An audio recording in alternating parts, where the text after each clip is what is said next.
This is the Nike Tiempo Legend 10, and it's not made out of K-leather anymore, or leather in general, for that matter.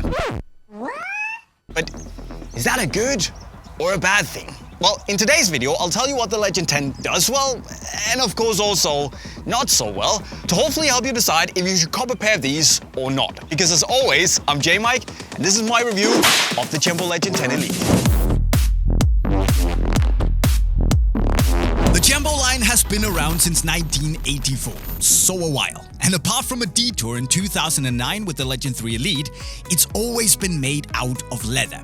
But now, in the name of sustainability, Nike have ditched leather and instead developed a synthetic leather called Flytouch Plus.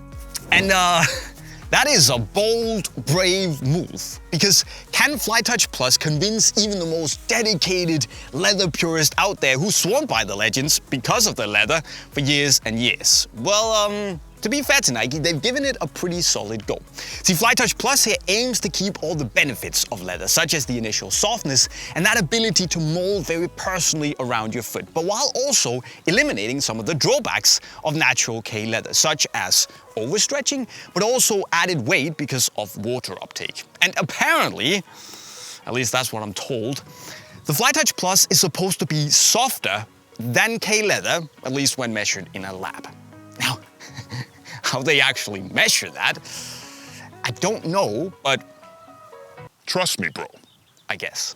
So it does sound pretty impressive, but no matter how mad you are at Flytouch for not being kangaroo leather, I will say this, that when you twist and turn it, when you look at it, it's a fantastic upper material. And I can believe Nike when they say that it's actually softer than kangaroo leather, because out of the box, it just feels stupidly soft. And the way it just helps the boot instantly mold around your foot is pretty impressive. It literally feels like you've worn them week in, week out for years, the way it just fits. And I will say that when I took them out of the box, it definitely felt a bit more, not plasticky, but synthetic-y than I had expected. And I was a little bit skeptical about that until I put the boots on my foot, because it just fit. And maybe even fit a little easier than I would expect a kangaroo leather boot to do. So my skepticism kind of just evaporated. Don't get me wrong, I love leather boots, but I also love boots that fit well even more. And in general, I just think that the Legend 10s are really, really comfortable. It might not be Legend 8 soft, but apart from that, I think it's probably one of the easiest break-in periods I've ever had in a Tiempo boot. And somehow it feels like the upper is just loyal in the way that it tries to follow the shape of your foot. I didn't have any pressure points or really areas of resistance where the boot just kind of refused to follow the shape of my foot. So it didn't really cause any problems. And it somehow feels as if the upper just immediately starts working with your foot rather than being something that you have to get used to. Now, of course, with all that softness, you probably also want to know about lockdown, so it's not just all flaccid and stuff. I will say that lockdown for me was sufficient to the point where I didn't really think about it while playing, good or bad.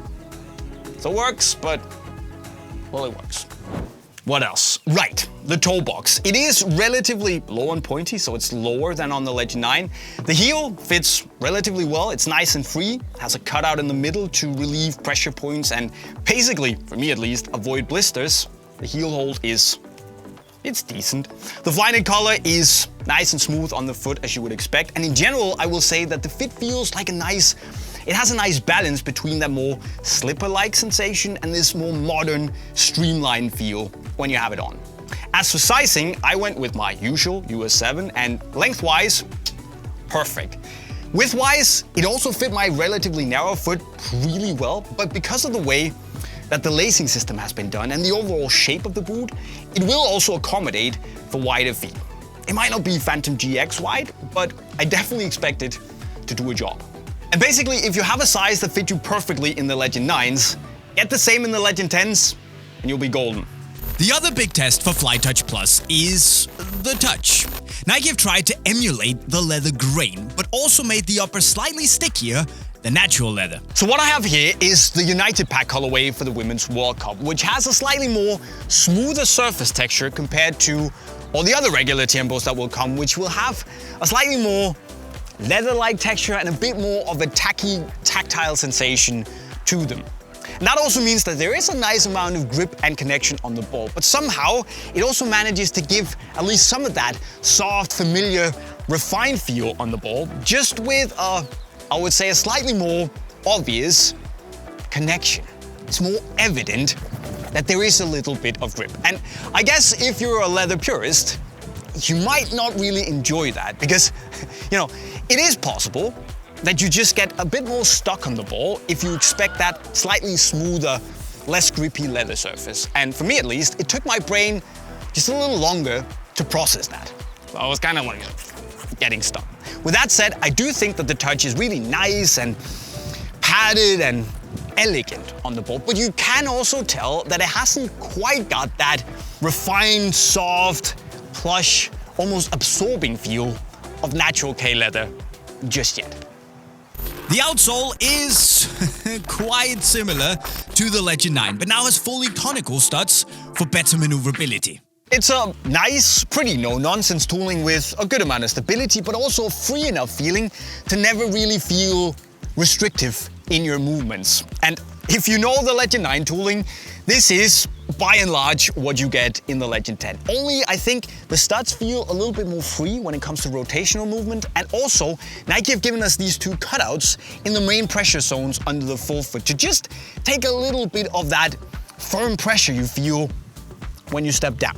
And it's a minor detail, but feels nice. However, there are of course also a few annoying things that you also need to know about. Now, the Flyknit collar or sock or whatever you want to call it is pretty nice.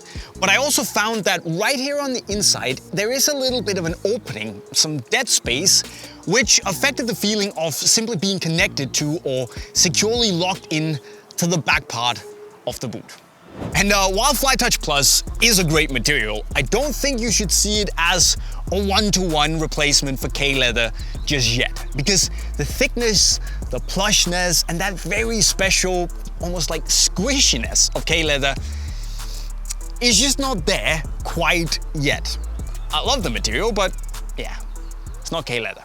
Also, my foot at least doesn't 100% gel with the shape of the toe box, which just feels a bit more, you know, square than on other boots. And I'm a bit bummed about that because it feels a bit more awkward and disconnected on the touch because there's just some dead space there. And also, why is there not an eyelet, aka a lace hole, further back on the boot? For instance here. I mean, I think I know why. This is where they stitched the upper and the Flyknit collar together. But by having an eyelet here, you could also manage to pull this part of the opening closer to the foot and also push the foot further back into the heel, thus aiding the sensation of heel lockdown. I mean, it would be an extra option. And I like options. And I like lockdowns. But when it comes down to it, the Legend 10 feels good. Will it piss some people off?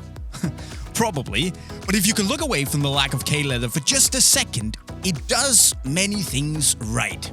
Is the nostalgic leather purist inside of me disappointed that the Legend is leaving K-leather behind?